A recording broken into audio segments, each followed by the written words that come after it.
What the Health with Georges Bertineau on Fubar Radio. Good morning and welcome. Welcome back to What the Health on Fubar Radio with me, Georges Bertineau. January is about over, isn't it? And I know I'm crushing my goals this month, but the question is, are you?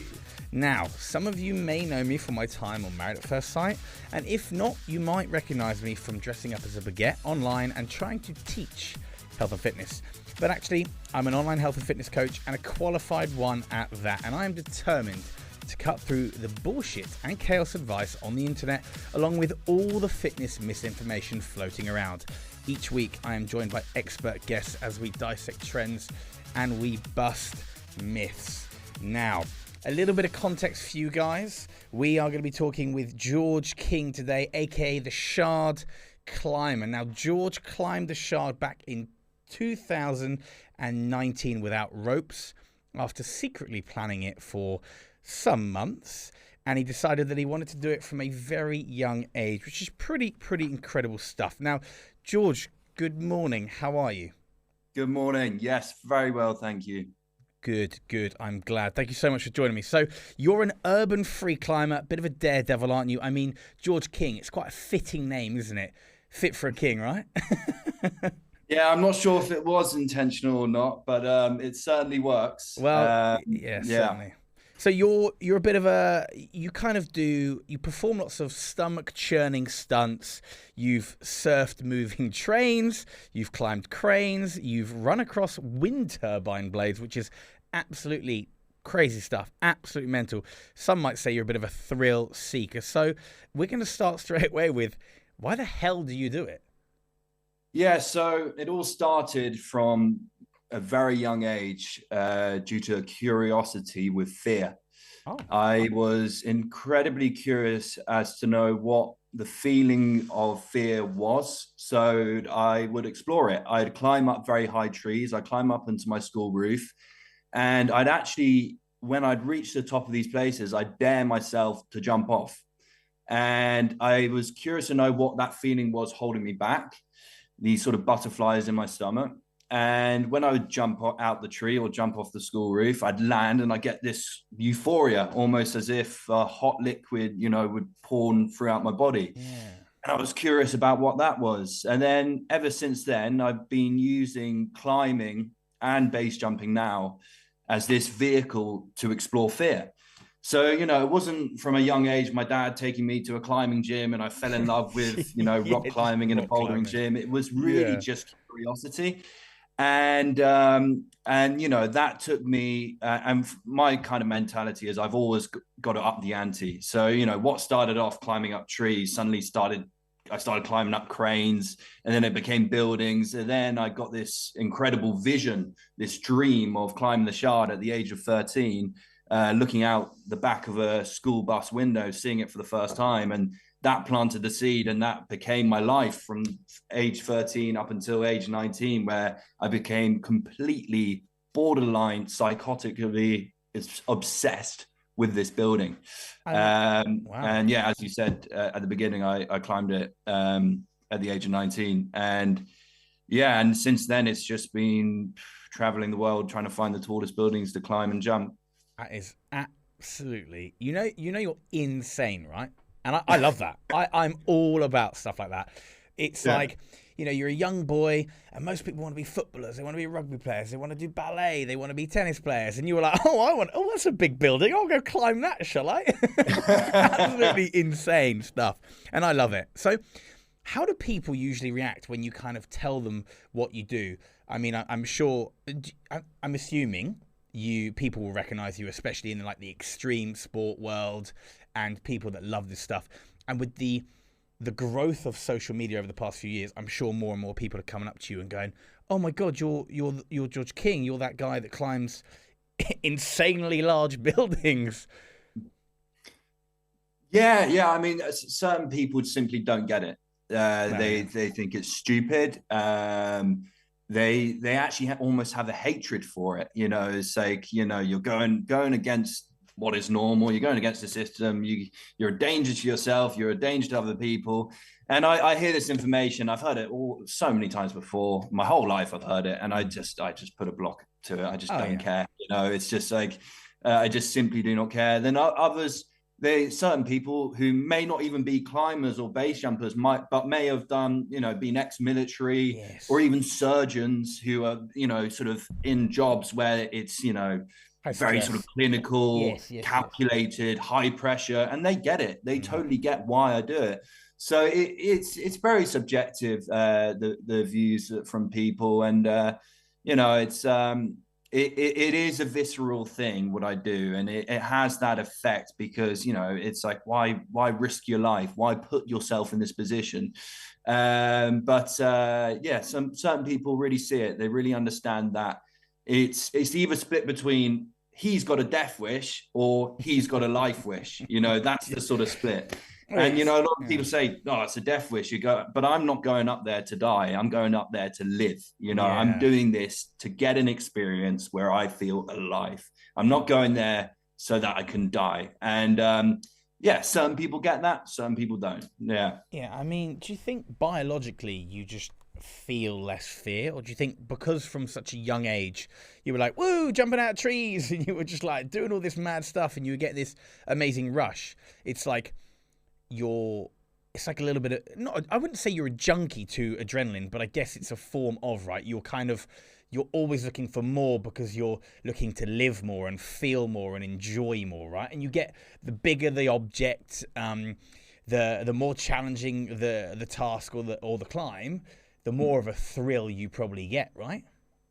Yeah, so fear is always present. I mean, I've been in states of fear where I felt my entire body vibrating, profusely shaking with fear, and feeling my heart just ripping through my chest. So, I feel fear every time I do everything I do. And that fear is actually, it's a fuel. It fuels my focus. Fear is very much like fire. It can cook your food or it can burn your house down, depending on how much you use of it. So fear is a tool for me, and I always embrace fear. But to your point of conditioning myself to fear, I think that's absolutely right. I do feel because I've exposed myself to fear so many times, I am a bit I can at least control it better, or at least I'm a bit desensitized to it, but it's still definitely there. That's interesting, isn't it? I wouldn't say I was born with a lack of fear either. I think I was born with the same amount of fear as every single other person in the world. But I just had a choice to face. I've had a choice to face it more than others, really. Yeah. Well, everything is a choice in life, right? And I'm a firm believer of that. And you choose to do these things, and it's really, really quite incredible, really. Like, I'm not the best. I'm all right as a flyer, but I'm a big heavy dude. Sometimes I can't go on rides because I'm so heavy. Like, you exceed the weight limit. It sounds crazy, but like, I'm a 120 kilo bloke.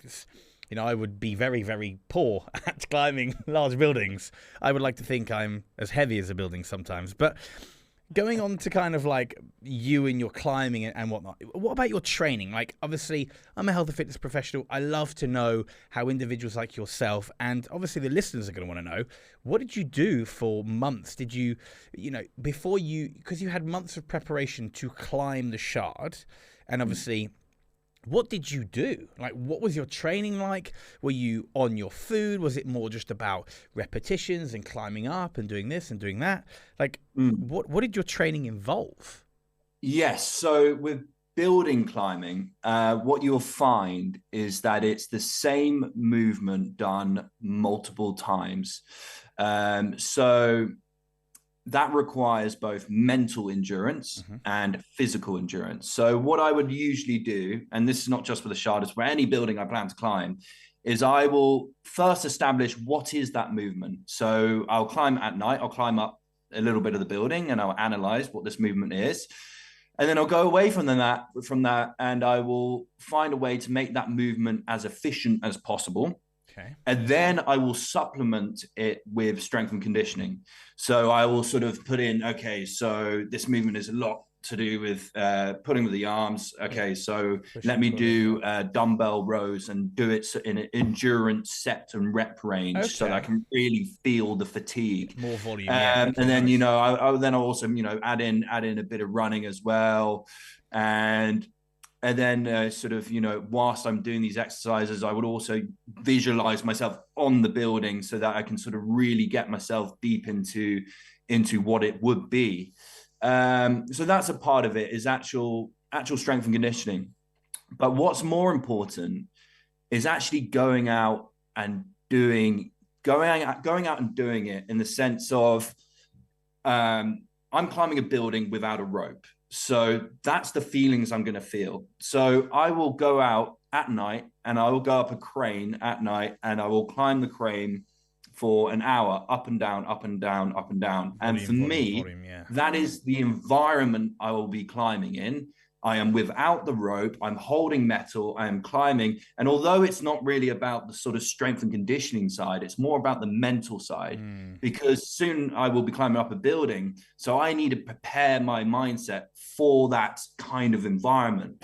So yeah, there's no fix other than really just doing the thing, So often when I've had base jumping projects where I've climbed in buildings and jumping off, had a particular stunt where I'm going to climb a building and jump off, a lot of my training has actually just been in my car, driving to different electricity pylons or antennas around the UK and sleeping in my car the night before, and then waking up at sunrise and climbing it and jumping off and doing it 3 times consecutively. For me, that's really what, builds not just the body, but the mindset for what I have to do. Because look, bouldering gyms, climbing gyms, they're good for skill, but when it comes to holding on to a building halfway up and you're just stuck there, you need that mental exposure. You can't not do it without being exposed mentally to this stimuli. Yeah, so I don't want to interrupt you, but have you ever felt, so you said you said a word there, stuck, right? Well, have you ever been stuck in a situation, or have you ever felt maybe extreme regret when you're kind of like halfway up, like? Yeah. So there was a building. So I was climbing. I had a plan to climb and jump the 5th tallest building in the world, called Lotte Tower in South Korea.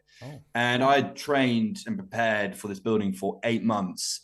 And I was very right to have the level of confidence I had in this building based off the perceptions I had. But my perceptions were completely wrong.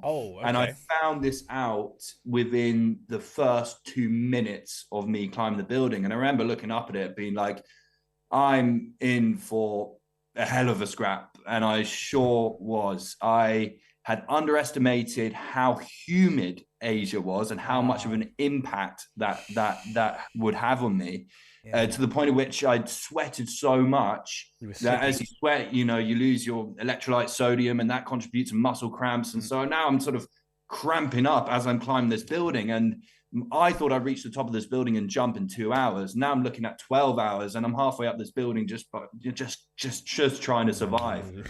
And that was an experience which taught me a lot. It taught me a lot about climbing buildings. It taught me a lot about preparation. It kind of changed the whole way I operate.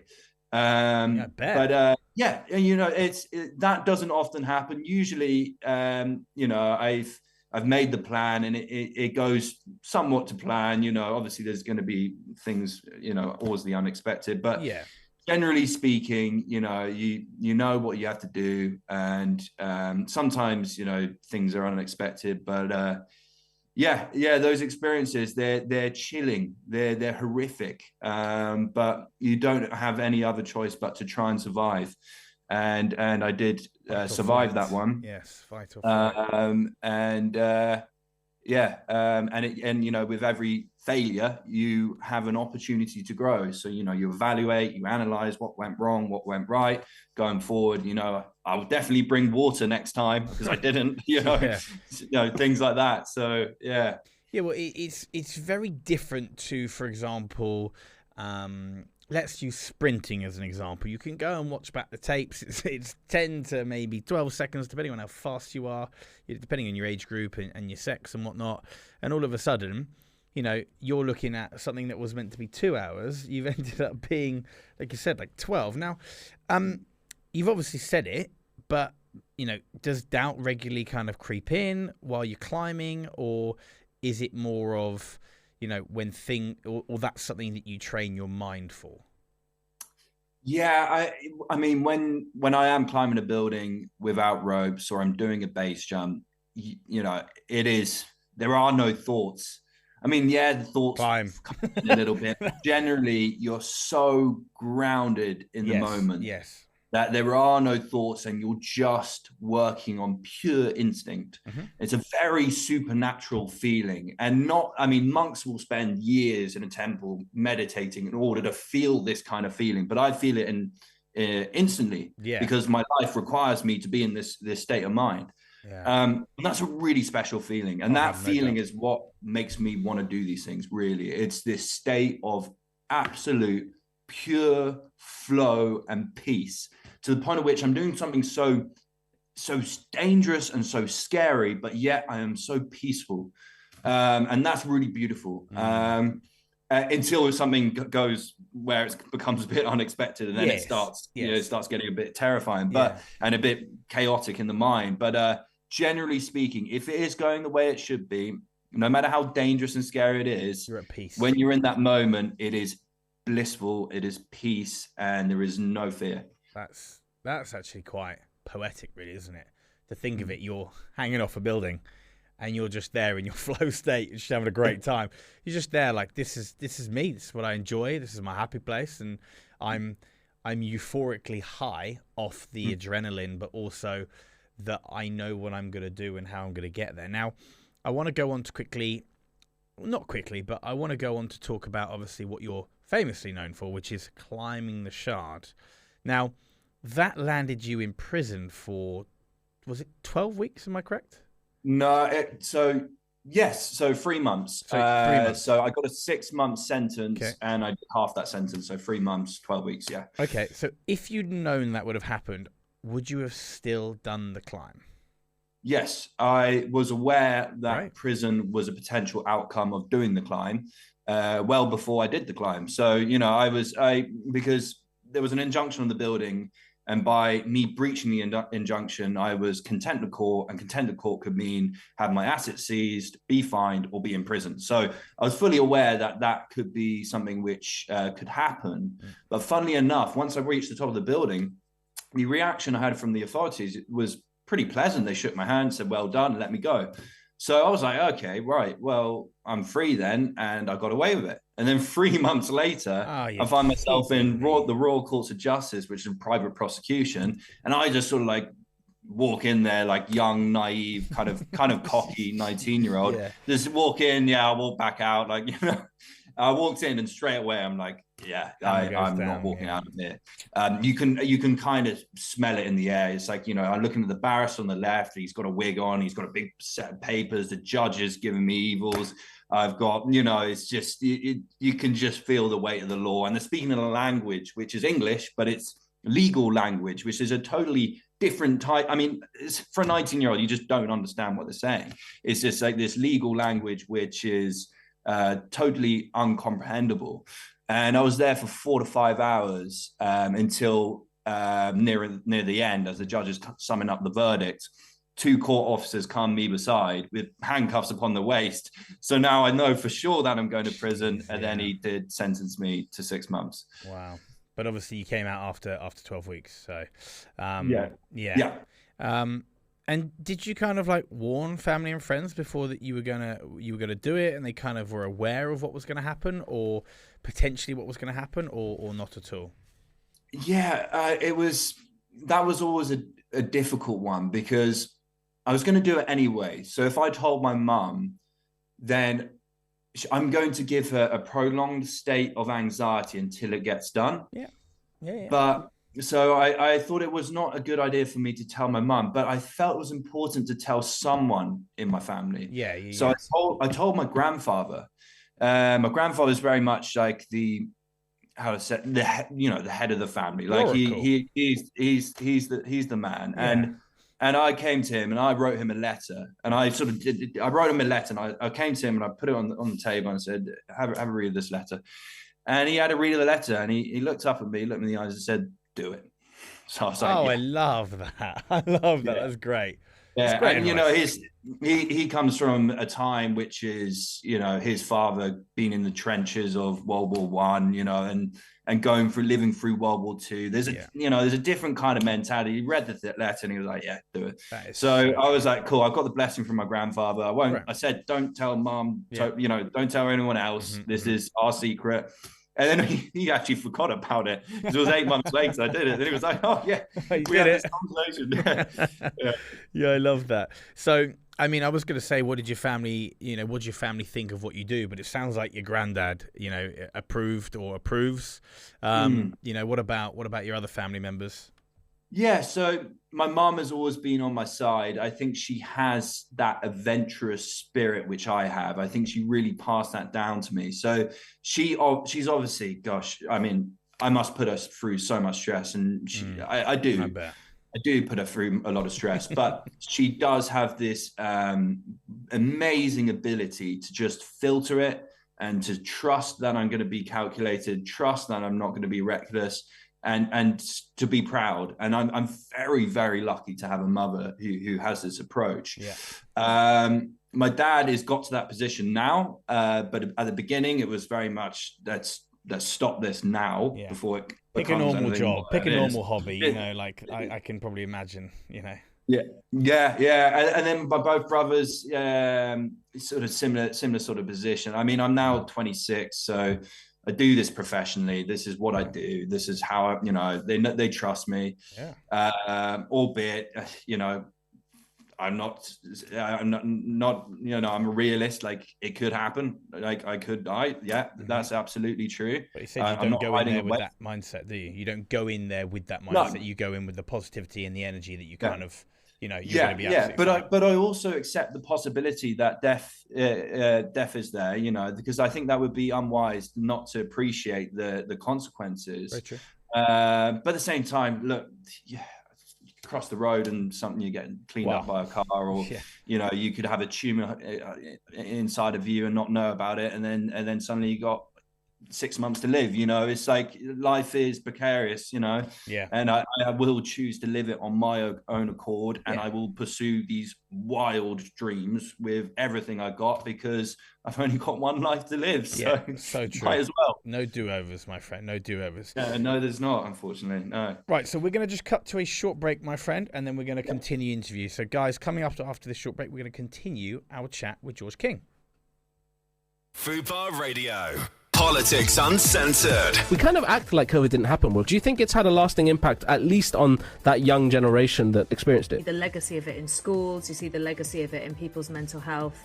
We're seeing the legacy of it even in public services, even in hotels, hospitality. Everything was stripped back to the bone, and the UK did not have the resilience to recover. So I think we are still definitely living in a post-COVID society where nothing really works as well as it did. If you think things were damaged by Brexit, things were double damaged by COVID. You're listening to Fubar Radio. Download our app now to listen to your favourite shows, such as Access All Areas, Politics Uncensored, and The Dating Show. You can also download and catch up on previous episodes of all Fubar shows, including our box sets. Plus, you can get in touch directly from within the app. Just search for Fubar Radio on the Apple and Google App Stores. The Fubar Radio app. Get it today. Get it today. It's the sound of your mates alive. It's getting to more gigs this year and the next. It's the sound of saying, I got you, mate. It's the sound of mates enjoying even more of this. It's the sound of mates getting home instead of here.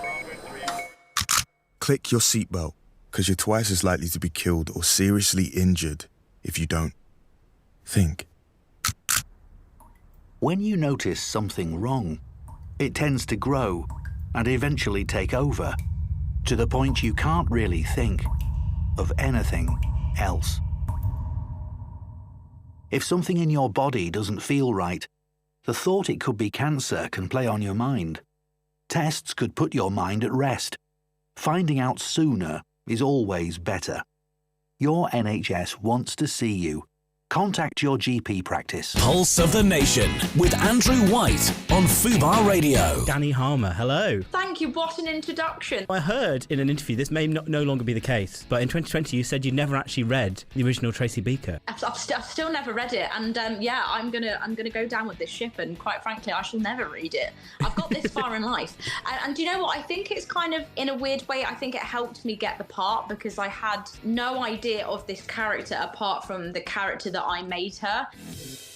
That Money Show with Gabriel Nussbaum on Fubar Radio. You might then see friends, family that require a little bit of support, financial advice. How do you go about sharing that advice, sharing that support without being condescending? A practical tip that everyone can do that is low friction: send them financial content that you like. If you have a favorite content creator, if you see an article that you like, send them the video and just ask them, what do you think? And then that can begin a conversation around it. Follow us at What the Health Show for more with Georges. This is What the Health. This is What the Health on Fubar Radio with me, Georges Bertineau. So still with me now is urban free climber George King, a.k.a. the Shard Climber. Right, thank you for that, George. Thank you for... Now let's cut to a break. So we're going to continue with the questions. We've got some pretty interesting ones coming up. And just intrigued to kind of hear your thoughts on the Alex Honnold situation. Obviously shocked the world by climbing is it Taipei 101? That's the 101 floor building. He did it this weekend. Is this something that you'd want to do? I would love to do, but it's difficult without permission. With the kind of law in Taiwan, that is quite a risk. But it was fascinating to watch it, because what I do, generally speaking, I mean, as it is, critique him for me. An underground thing. You know, there's whenever I do it, there's police sirens going off. I go to get arrested, sometimes go to jail or even prison. And for the first time, really, I was seeing what I do be in the mainstream, and with commentators and all this sort of thing. So it was really fascinating to watch. And this building itself is. It is a feat of nature, really, for him to do it, because it's a very high building, so you've got endurance both mentally and physically to sort of subject oneself to, and then you've got these quite difficult moves on what they called were the dragons on the side. So it was an incredible feat of athleticism, and it's certainly something I would love to do, but he did it with absolute ease. I can tell you now, if I was doing it, one, it would have taken much longer, and two, I'd be far less relaxed, because seeing him, he seemed like he was smiling, waving, talking. Like if I was in that position, that wouldn't have been happening. So pretty incredible to watch, really. So from what you've just said, what would you say the differences are between you and Alex, for example? So Alex's background is all rock. My background is all buildings. Like I must have climbed on rock 2 or 3 times. It's not what I do. My sort of introduction to climbing was me climbing up onto my school roof. It was, climbing cranes, climbing buildings. And for me, urban is my entire world. I focus predominantly on that. So I guess our backgrounds are very different.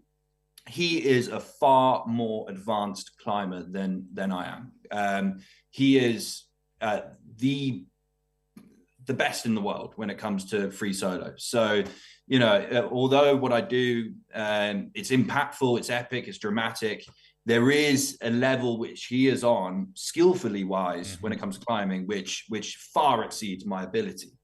That's not to say that I wouldn't be able to climb the Taipei 101. I'm sure I would, but it would take a lot more training and a lot more time than he did, and a lot more stress, because as I said, he seemed incredibly relaxed throughout the entire thing. Yeah. I mean, why is he, the number one then? Why is he so good? Is it purely from that rock-based background? Do you think it's super transferable? Is it because of his build? Is it because of what he eats. 101 things could go into this individual, making them the best. From what you know of him and from what you can see, is there a particular thing that maybe stands out?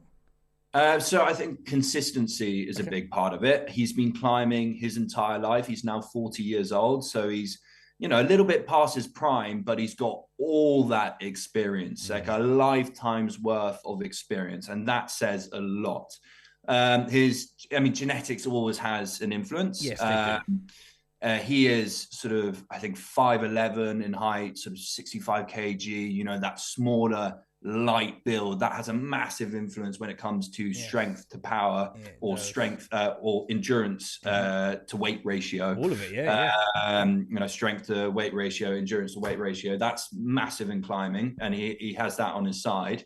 As I said, genetically, he has a very good climbing brain, and consistency. He that's what he does, and that's what he has done for his entire life. So I think that's what makes this icon is just this pure obsession to just one singular thing. It's great that it's had so much coverage, right? And that's pretty exciting for you, and obviously what you do. Hopefully there's going to be more and more coverage with things like that. And like you said, it's getting permission as well. That's hopefully that's a foot in a good direction as well for individuals like yourself to not run into the issue that you had in the past, where you obviously spent some time in prison. Hopefully with, what Alex has done, and obviously this isn't my area of expertise, this is your area of expertise. Hopefully it's going to bring some positivity to your industry and what you do, and hopefully allow for more success with what you guys do, really.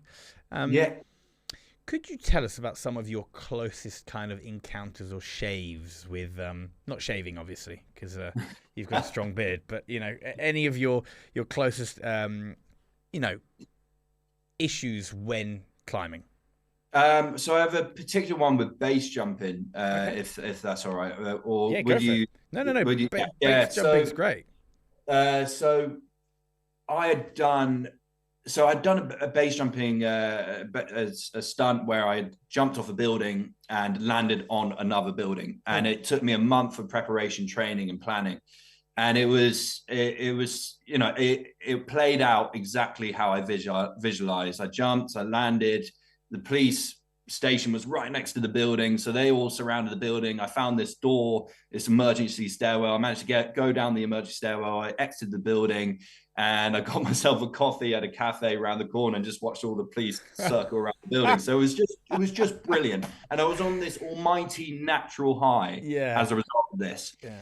But after 2 weeks, naturally, this sort of natural high starts to dissipate. And I think, well, look, I don't really want this to go, so I'm going to go off and do a base jump. And I went, and this was quite early on in my base jumping career, where I made a very fundamental complacent error. I went onto a crane at night, having told no one I was going to do this base jump, told no one that I was there. And I went up this crane. I had the assumption the crane was 100 meters. The crane was actually 70 meters. So when I jumped off and I pitched the pilot chute and threw it, and I'm now falling, I'm seeing the ground rush up to me, and it's like, it's there and it's coming up to me really, really quickly. Yeah. And I'm now thinking, oh, fuck, I must have not packed it correctly. I must have done something wrong. Yeah. I'm looking, and I'm now convinced I'm going to die. And then all of a sudden the parachute rips open. Yeah. I'm alive, but the ground is still really close. And my landing area is slightly to the left, and the parachute's open slightly this direction. I pull down the left toggle, and now as you turn, it's not like a car where you turn on an axis. When you turn a parachute, you dive down. Now I'm going really fast to the ground, and there's this digger there with its arm out, and I'm going face first to the digger. I managed to shoot my legs under the digger arm, and I am this close from impacting at probably 25, 30 miles per hour, face first onto this digger. And I sort of walked away from that, sort of untangling the parachute off the digger, and sort of eyes as wide as saucers. And, I just sort of, walked back to where I was staying in Berlin. And, and then I was like, well, that was a very close call. And then also a very, very poignant lesson, complacency. Like, I could have so easily delayed that jump and got a laser and measured the crane and, you know, done so many different, you know, it was pure complacency, big error on my behalf. But that one will always sort of, that mistake would always, I always remember that because, you know, it taught me a lot about just simply complacency and, I bet. and, you know, I aim to never ever do something like that again. You know, yeah, I mean, so many questions from that. I mean, first of all, it sounded like a complete movie scene when you went from one roof to another. You've slipped down the fire exit, you popped out, and you're just there drinking your coffee. Like, that's crazy. And obviously, like, live streaming is so big, and GoPros and this, that, and the other. And I'm not sure if that's something that you do, but I just feel like that's something that would just be huge. And like, imagine, like, it literally, you said that, and I was like, that's just like a movie scene. Like, and you literally, your life is probably like a movie, right? You probably have all, and like with the digger, exactly the same. It's like a movie scene, but like a perfectly executed movie scene, except you incorrectly got the trajectory wrong, and then you still managed to kind of get away with it. So it's all like, it's super. I'm laughing internally, but I'm also like, wow, like that's so amazing. The way you've managed to kind of get away with all of the stuff. I say get away with, you're trained, right? You're not getting away with stuff. You've been super honest about, you know, how there are fears, there are this, there are that, but you also have to work on your mindset. And I love that because you could quite easily be here like, yeah, I'm superhuman, I'm amazing, I could do this, I could do that. And people would probably look at you and be like, oh my gosh, wow. But you're super like level-headed and down to earth. And I absolutely love stuff like that because we all die on the ground, right? We're all going to die next to each other one day. So I just like the realism with it. So it's great. Okay. So many questions. First of all, you're in Berlin at the moment, right? Amazing. Yes, what are you doing there? Yeah. So I live in Berlin. Okay. Solely because, I mean, I'd done everything I needed to do in the UK. I love Berlin for a multitude of different reasons. And it's you know, a second home. Work-wise, I earn my income through doing public speaking engagements. So whenever I need to go back to the UK to talk to a corporate or school, I just get on a flight, do the talk, and then get myself back to Berlin. So I'm not as such working in Berlin, but I'm just living here. And when I have my jobs, I'll travel for the jobs, or even do it virtually like now. Yeah, amazing. And base jumping. I should have probably asked you this at the start, but you mentioned base jumping. Like, for the listeners who don't know what it is, I'm assuming it involves jumping, which is what you've told us. But tell us a little bit about what base jumping actually is, because it's part of what you do. Yeah, so BASE is an acronym. It stands for Building, Antenna, Span, meaning bridge, and E, Earth. It requires someone to jump off either one of these static objects with a parachute. And it goes against every human instinct to stand up on top of something very tall, to look down and decide to jump off. And it is as scary as it sounds, and it's horrifically terrifying, but it gives a feeling which the climbing doesn't seem to give. It's like a whole different level. It's like the climbing is this tranquil, peaceful flow state. Even when you're free soloing, it's this peaceful, tranquil, prolonged flow state. Base jumping is sensory overload, intense, aggressive, fast, sharp, visual, and it just creates this feeling which is just like just nothing can compare to.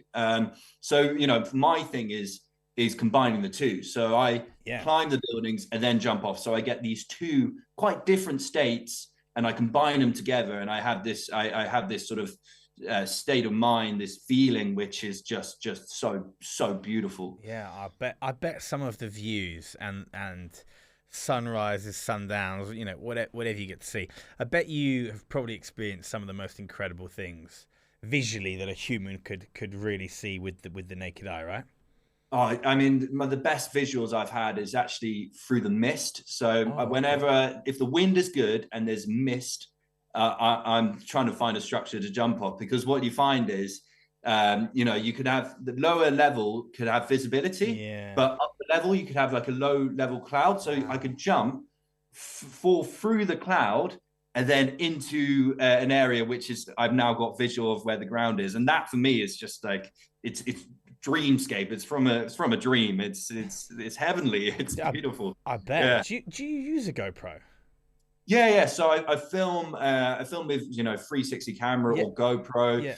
If it's a project which I really want to get a full artistic point of view, I'll get drones, I'll get FPV, I'll get ground cam, I'll get photographers. If I really feel this is a project where I can get a artistic vision going, whatever you'd like to call it, then I'll sort of invest in a production team. But generally speaking, most of the time I'm solo. I'm going out doing my thing. I will wear a GoPro because it needs to get that footage, so it's a memory. But it's if I'm going to do it, I might as well film it because memories fade, but good footage, for as long as it doesn't corrupt. As long as it doesn't have a corrupted file. So true. This has happened before. It's been very upsetting. I bet. Oh well, looks like I've got to do it again. Yay! Cheers, GoPro, or cheers, Microsoft. Do you have any other climbs on your hit list currently? I'm sure you do, but I've got so many, and I can't disclose because most, if not all, are not without permission. So it's like I can't say what they are, but they stretch into all parts of the world. Well, I mean, that sounds super exciting itself. Do you think every climb is possible? Do you think there's a particular aspect that kind of makes you rule something out, or maybe a weather condition? Because like you said to me earlier about the whole Asia thing with the electrolytes and the muscle cramping and it taking you a lot longer and then not having water, is there something potentially that kind of rules out doing a particular climb? I mean, look, if you have a flat face of concrete or steel, whatever it is, it's simply not climbable. If a bird can't sort of stand on it, then it's not climbable. You need some cracks in the building. You need a vent to put your hand in. You need to have some kind of ability to have that sort of traction. So yes, not all buildings are possible, but a lot are. And part of what I do is just finding out the ones which are, and the ones which are high, and the ones which are aesthetic in the whole sort of. I mean, for me, aesthetic is sometimes a brutalist old Soviet building. An ugly building is aesthetic to me. So just finding a building which is beautiful in my eyes, and also in the environment as well, which is like, a city which I've somehow got a connection to, then I sort of, for me, that's sort of, they're very much sort of pros to deciding to do it. Not to answer your question directly, not all buildings are climbable. So you said something very interesting there, which I quite liked. If a bird can't stand on it, that's what you said. And all I'm thinking about is seagulls and pigeons just being like wonky on buildings. And you're like, well, I might give that one a go. Right, crazy stunts. Talk to me about these. So, has there ever been a stunt that you've kind of seen someone do and just gone? It doesn't have to be obviously climbing related or base jumping, but is there anything you've ever seen and you've just gone, oh, I can do that, or I'd like to give that a go? Well, there was one particular stunt which I didn't necessarily think, I would like to give it a go, but it blew my mind. And it blew my mind from a very young age. And that was Philippe Petit's tightrope walk between the Twin Towers in America. And that was just beautiful. I mean, obviously before they fell down, he'd done a whole operation where he'd installed a wire between the two buildings, and it involved teamwork, and it involved planning, and it involved hiding from security and surveillance. And that really captured my mind from quite a young age. And I would say he was like somewhat an inspiration to me going and climbing the Shard. It was like I read the book back to back 12 times. I was just fascinated by his approach. So, certain stunts like that, it's just so beautiful. Like looking up and seeing a tightrope and someone walking between two buildings, that was really beautiful to me. So although it's not something which I'm looking to do because it's not really my thing, But I look at that and I think, wow, that's truly incredible. Yeah, I mean, that in itself is tightroping stuff like that. It sounds crazy. I mean, all this kind of stunt freestyle things are super, super impressive, and they're not for the faint-hearted. So, I love that you've mentioned that one. I think I do remember seeing something about that, and I probably have no recollection of anything when it comes to things like this. So, right, we're going to be short on time, so I'm going to ask you a few final questions. If you wanted to start doing what you do now, what 3 things would you tell me or the listeners that we needed to focus on? Well, the first thing I'd say is don't do it unless you really want to do it, because it can take everything away from you. It can take your life away from you. It can take your freedom away from you. It's generally not a good thing to get yourself into unless you really, really want to do it. And if you really want to do it, then you must start small. You can't start big. You got to start from the most basic, absolute basic level, to the point of climbing up a tree.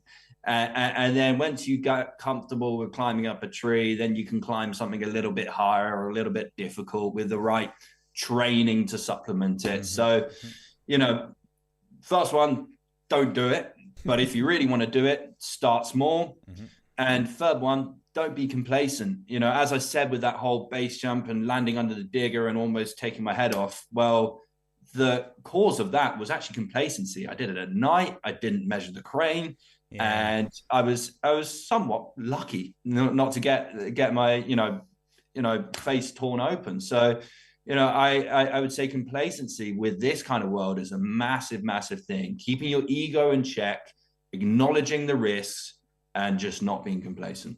Yeah, I like that. Ego in check is a great one, because there's a lot of that floating around these days. And I don't get me wrong, I think it's great in certain environments, but I think wrong place, wrong time, right? And Lady Luck was clearly looking out for you. Right, final question. If you weren't known as the Shard Climber, what would you rather be known for? Well, just, an urban adventurer, someone who's, just takes his life with this mindset of it being this beautiful adventure. And that's how I see my life. It's not just climbing buildings and jumping off them and doing all these extreme things. Like, moving to Berlin is an adventure, deciding to do public speaking as an outlet is an adventure. I pursue these sort of pathways in life, which I know will be eventful and have these experiences, and essentially will be an adventure. So, an urban adventurer, someone who is, or just an adventurer in itself, because that's how I live my life. I don't really see myself as much as a extreme athlete or an athlete. I really do see myself as more of an adventurer. Yeah, I like that. And I know you can't tell us about what buildings you are climbing next. Is there a potential timeline we can know about so we can watch out for it? Maybe an interview, or something like that we could be looking out for? Yeah, I can imagine by summertime of 2026, so June, July, August, I would have something quite big done. Amazing. That's exciting. Well, I know I'm going to be looking out for it. So, George, you have been absolutely incredible. This has been a great chat. Before we let you go, where can people find you online? Do you have a website? Plug your socials. Tell people, because I'm sure they want to be looking out for your stuff. Yeah, so at Shard Climber on Instagram is where you can find me on Instagram. Shard Climber on YouTube is where you can watch my sort of longer format videos. And shardclimber.com is my website, where you can sort of find a bit more information about maybe booking me as a public speaker, or sort of sponsoring me, or just getting general information about who I am and what I do. So yeah, those are my sort of links. Amazing. George, you have been fantastic. Thank you so much. Have a great rest of your day. Good luck with all the work, and I'm sure I'll be keeping my eyes out for you. Amazing. Thanks for having me on. Really appreciate it. Thank you. Take care. Have a nice day. Bye-bye. Right, guys, coming up after this short break, we'll be doing some listener questions. Fubar Radio. Couple Goals with Sophie Kasai and Jordan Brooke. When is too early to say I love you? Soph said it the night we met. Yeah. I did. Right, okay, right. Let's just clear this up, right? When I said I love you, I remember I said it in the car. In the cab, yeah. In the cab, and I was like, oh my God, I love you. Yeah, well, that was the day I made you my girlfriend, wasn't it? Yeah. And I said I love you, and you were like, I love you too. And I was like, I love you, I love you, I love you, I love you, I love you, I love you so much, I love you so much, oh my God, I love you. You're listening to Fubar Radio.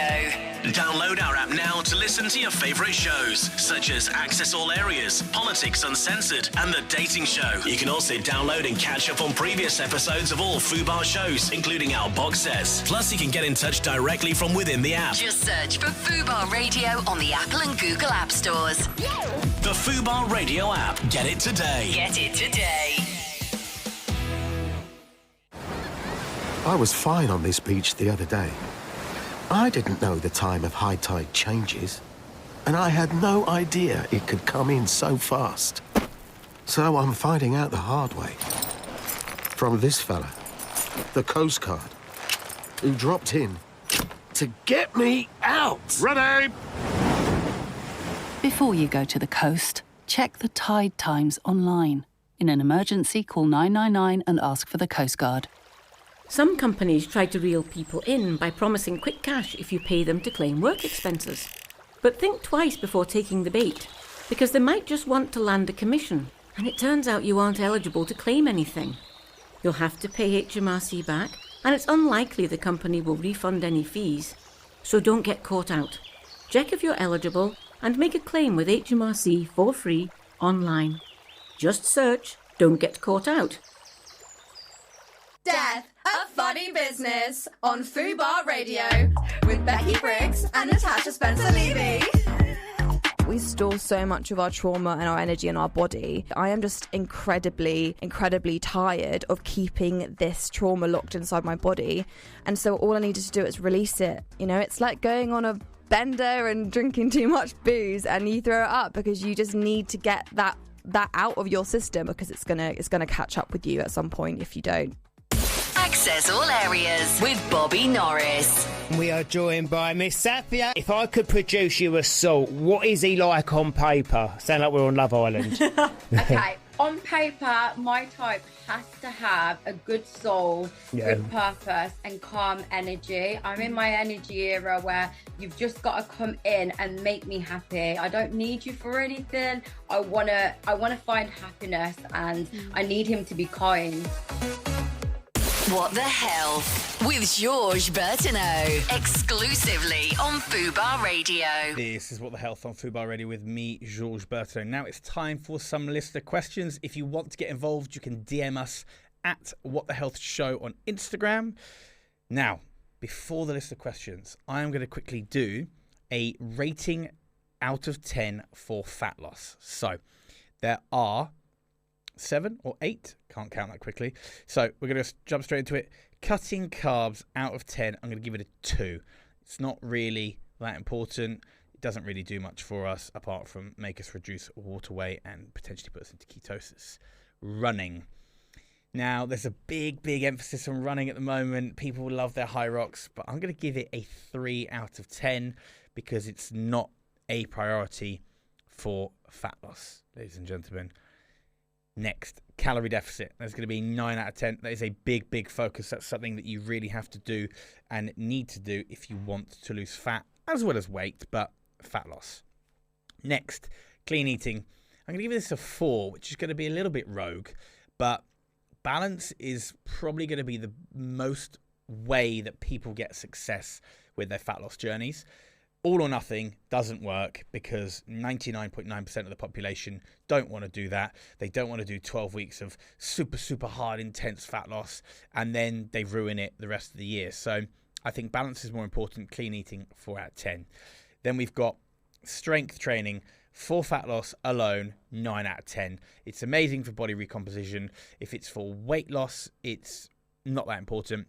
But all in all, 9 out of 10. And the last one, sleeping 7 to 9 hours a day. That is going to be, for me, 10 out of 10. It's the most important, okay, for recovery and for all of the above. Now, guys, that's it. I sadly don't even have time for some list of questions because that interview with George King was amazing. So a massive thank you to George for joining us today on What the Health. Just a brief reminder that you guys can download the